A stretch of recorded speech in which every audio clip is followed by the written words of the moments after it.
Welcome to our geometry series.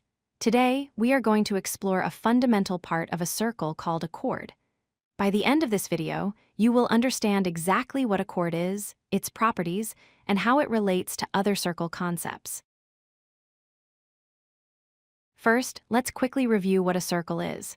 A circle is a collection of points that are all the exact same distance from a central point. This distance is called the radius. This boundary is the edge or circumference of the circle.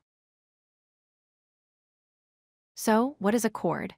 A chord is simply a straight line segment that connects any 2 points on the circle's edge. Notice that the line segment stays entirely inside the circle. You might already know one special chord, the diameter.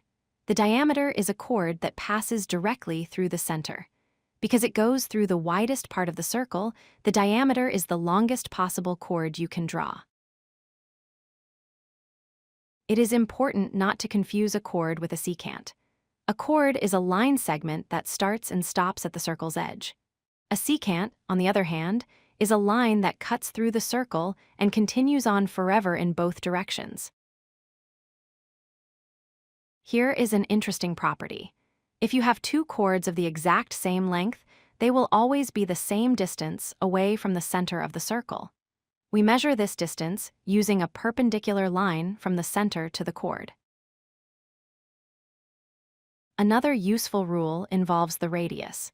If a radius meets a chord at a 90-degree angle, it acts as a bisector. This means it cuts the chord exactly in half into 2 equal pieces. When you draw a chord, it slices the circle into 2 regions. These regions are called segments. The larger area is called the major segment, and the smaller area is called the minor segment. We see chords all around us. For example, the water level under an arch bridge creates a chord. Or, when you slice a piece of fruit like an orange, the straight cut edge acts as a chord across the circular fruit. Let's recap what we learned. A chord connects 2 points on a circle. The diameter is the longest chord. Chords divide circles into major and minor segments, and a perpendicular radius splits a chord into 2 equal halves. Thanks for watching. If you like this video, hit that like button and don't forget to subscribe. Visit codelucky.com for more such useful content.